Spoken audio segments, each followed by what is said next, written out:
Hello lovely humans, and welcome to the space on the internet. Some aspecs cringe when they come across a spicy scene in a book that they would have otherwise enjoyed, and others don't bat an eye. Some may even like and appreciate these scenes. So which is it? Do we as asexual and aromantic people like romance and sexuality depicted in our media? Or would we dump it given the chance? The first thing I want to talk about is something I'm going to call audience insertion.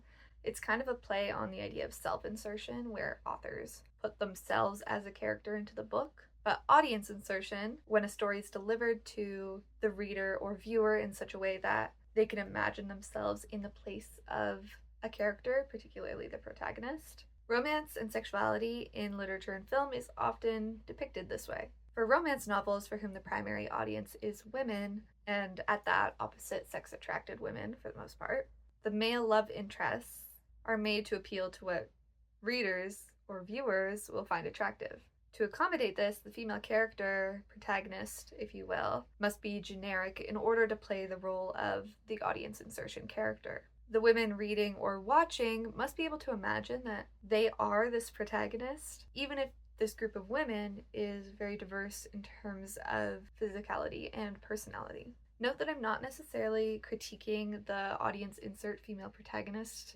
I'm just saying that it is one way that stories, especially in romance, are conveyed in order to have a certain effect on certain audiences. Whether it is done well is a different story.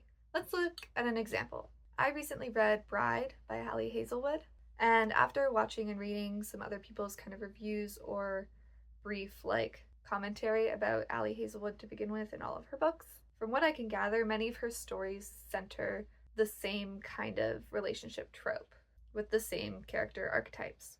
Small, bubbly, and silly girl meets dark, brooding, and large man. This means that women who relate to the small, bubbly, silly woman, or even admire her traits or find something relatable about her, can insert themselves into the experience of the romance that is depicted in the story.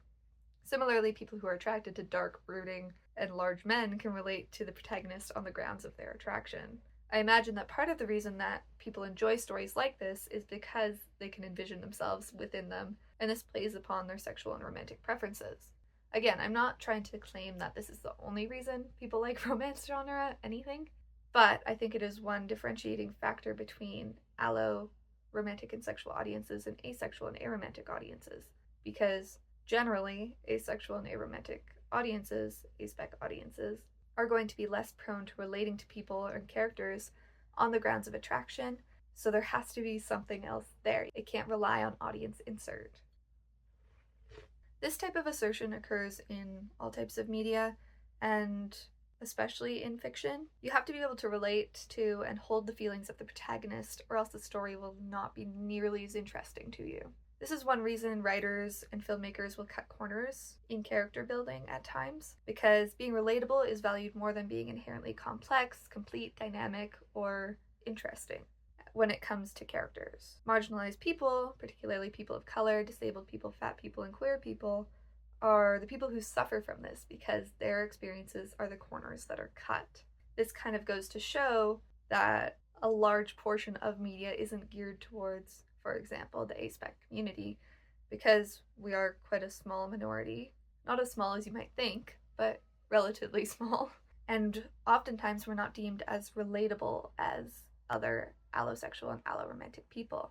We're not relatable because we don't fit within the confines of amatonormativity. And in the same way we're not depicted because we're not relatable, we're not going to relate to the characters that do end up being depicted. So why does anyone like romantic and sexual stories? Because it's not just aspec people who might have some sort of aversion. But by briefly browsing the Google suggestions for this question, I gathered that people enjoy romance, which is often tied to sexuality, in media because people crave connection. Following the stories of interpersonal connection, no matter the nature of it and how that affects people's lives in different ways, is interesting. Speaking for myself, watching people do things, connection being one of the foremost, is interesting. It is complex. It is satisfying. Watching humans do human things fills me with a sentiment of being more human. An issue arises, however, when we restrict the mode of connection between people to romantic and sexual. This is one manifestation of amatonormativity. An even larger issue is when this restriction is done because of a devaluing of alternative forms of intimate connection or the promotion of romantic sexual connection over all other types. This is a reason that aromantic and asexual people can become tired of romance and sex in media, because it devalues our humanness, our unique ability to connect with others in ways that aren't sexual and romantic. It promotes everyone else, all the allosexual and alloromantic people, above us, and makes us seem lesser in our humanity. The thing is, though, that romantic stories and sexuality depicted in media doesn't have to further this narrative. They do not have to be amatonormative. So, with that in mind, what ways can romance and sex in media be non-amatonormative? Let's go over some of the ways that I think media can veer away from amatonormativity without cutting out depictions of sex and romance. Don't you dare try to cut me out. First of all, I think of the television show Sex Education, one of my favorite TV series, if anyone cares. This show does feature some explicit sex scenes and acts, probably more than most of its kind of genre. The thing is, though, that these are far from viewer insertion oriented. They are supposed to be separate from yourself, the viewer. Some of these scenes are supposed to be incredibly awkward, and some are supposed to be incredibly intimate between the characters in the show. You are not a part of that dynamic, per se. Both the awkwardness and the intimacy and everything else depicted in these scenes are meant to show the nature of how the characters relate to one another and are used to further the storylines and conflicts. I would also argue that these scenes are intended to be probably above all humorous, or be less so a realistic depiction of sex and more so an artistic choice, giving insight into the feelings of the characters, the tone of the storyline, or even the theme of the episode. As Sex Education proves, sex scenes and romantic depictions can be used to further illuminate other aspects of the story, like characters, relationships, setting, tone, theme, etc. When done as non-judgmentally as sex education, and without compromising on other ways of conveying these important aspects of the story, it feels fitting and doesn't set off my, amatonormativity radar. This brings me to my second point, that sex and romance can be portrayed sans amatonormativity when there is more to the story than the depictions of sex and romance. Because realistically, there is more to most people, and thus more to most characters, and that other aspects of the story do not feel devalued in favor of the romantic and sexual plot. To be clear, it's okay to have media that focuses very specifically on romance and sex, for that to be the central story or theme. But to veer so far as to be the only driving factor would be a disservice to your production, and probably a bad movie or book, but not necessarily reinforcing amatonormativity. I mean to criticize here that stories which attempt to portray fully realized characters but focus solely on amatonormative stories or imagery, leaving other factors to fade into the background, end up reinforcing the idea that non-romantic sexual storylines are less important and can simply stop so as to feature the romantic sexual connection. For example, another one of my favorite movies, Clueless, does uphold amatonormativity in this way. Yes, you could say that Cher's friendship with Ty is somewhat resolved and her personal growth is present, but ultimately, how is this all wrapped up in the film? With a wedding. Again, I'm not saying that this is a bad movie. In fact, I think this is a really, really good movie. But to feature marriage as literally the end point to all the previous interpersonal conflicts and triumphs does further the idea that marriage and relationships which lend themselves to a typical wedding take precedence to other forms of connection and ways of symbolizing them. In Clueless, everyone is conveniently paired off at the end, and Cher's relationship with Ty, with Dee, and with her dad are not really addressed to the same extent as her relationship with the Paul Rudd guy. By contrast, I think of my favorite book, The Gentleman's Guide to Vice and Virtue by Mackenzie Lee, where the novel ends with Monty, the protagonist, and Percy, the love interest, in a moment of embrace and emotional intimacy, even with some degree of promise, as there would be in a wedding.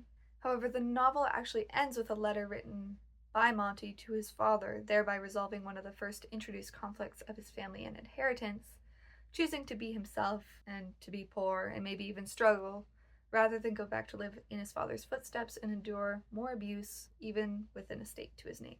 The final moments with the love interest also address more of Monty's personal growth by acknowledging his new appearance after sustaining burns on his face and his disability status after losing hearing in one ear, and how he holds more self-value at this point in the novel because he considered his physical appearance to be his only redeeming feature at the beginning and genuinely just had a lot of self-hatred. The way I'm phrasing this makes it seem like inspiration porn, but I promise you it's not. I'm not doing the story justice. My main point being that there's more to the story than the value placed on the romance. We are shown why the romance is important to Monty's character development and family dynamic. It's not a freestanding thing. Romance doesn't occur in isolation, and if it does, there better be a reason for it. Lastly, sex and romance depictions can't just be for no reason. To feature sex and romance just for the heck of it, unless this is a choice done very deliberately, is to imply that the story needs it to be compelling, which is another amatonormative train of thought. For the most part, this is subjective, because obviously whoever decided to carry out a sexual romantic side plot, or whoever decided to throw in a few spicy scenes in that book or film, did indeed think they had a reason. Whether that comes through to the audience is kind of more relevant to my argument here. I don't have any specific examples of this phenomenon, but I do hear frequent complaints in YouTube comments of book reviews and the like, talking about the unnecessary nature of some of these depictions. Once again, I think I'm more likely to cut slack to the creators of this media, because I figure they must have a reason, even if I don't think it was an effective use or just not a good reason. This is also a type of story that I would avoid generally because, once again, it reinforces a need for sex and romance, not just to the characters, which would be fine. It's fine to need sex and romance, but to everyone in general, because the story cannot carry itself forward without. All this to say that romance and sex depictions can be non-amatonormative, and some ways to do so are to give the depictions a distinct reason and portraying them in ways which develop aspects of the story, to not allow non-romantic sexual character connections to slip into the cracks, and to not make half-assed portrayals for the heck of it. Okay, but what does all of this, amatonormativity, have to do with thinking sex and romance is gross, or not liking reading or watching it? Personally, I don't avoid romantic sexual media. I actually enjoy it a lot for different reasons, which is to say that I'm not someone who won't watch something or will become very uncomfortable in romantic sexual depictions. When these depictions are amatonormative, though, I find it much less entertaining and valuable. I don't understand the need for it or think that there are ways the story could have been framed better. And sometimes, frankly, I'm more critical of romantic sexual acts in books and TV, likely because I do not necessarily experience audience insertion the same way that alloromantic and allosexual people do. I imagine I'm not the only aspec who feels this way about it, and not the only one who finds the reinforcement of amatonormativity as the deal breaker when it comes to media. Much in the same way it might not be fun to watch things which are heteronormative, racist, ableist, fatphobic, especially as someone who experiences those forms of discrimination in real life and can pick up on the intricacies of it and how it's disregarded in this piece of media. It just doesn't feel good when part of who you are is devalued on screen or within the pages of the book you're reading. Okay. But what about aspecs who just don't like romance and sex in their media? I'm just one person on the A spectrum, but as someone with quite a bit of knowledge from this community, I want to broadcast a few reasons why, beyond simply amatonormative portrayals, aspec people might not want to consume romantic sexual media. Sex repulsed or sex averse are terms used within the asexual community to describe those who experience some degree of repulsion or aversion to sex, whether that is only regarding participating themselves, or whether it has a more holistic effect, which may mean they are uncomfortable hearing about, discussing, or seeing sex. Many aces are sex averse, and many are not, and sex averse can come in different forms. Sex averse doesn't mean sex negative. Nobody is trying to limit the ways other people interact with sex and sexuality, but they may want to limit their own interactions with it. If anything, it's very sex positive. Secondly, some aspecs may become annoyed or tired of the monotony of sexual and romantic stories in a society where these are seen as inherently entertaining and universal. This can make us tired regardless of how good the stories are, because we are excluded from this fictionalized view of the world time and time again. Many aspecs may feel as though they're excluded from real life too, as the result of how romance and sex permeate all the corners of life, especially conversation and media. It can feel like the only venue for connection, which becomes lonely when you cannot or do not want to partake. These are just some examples, so beware of monolithic thinking here. Aspec people are not a monolith. Just because some feel disconnected the way I described doesn't mean this feeling of disconnection is accompanied by distaste for sexual romantic media. You might feel isolated and still enjoy stories where people form romantic and sexual connections.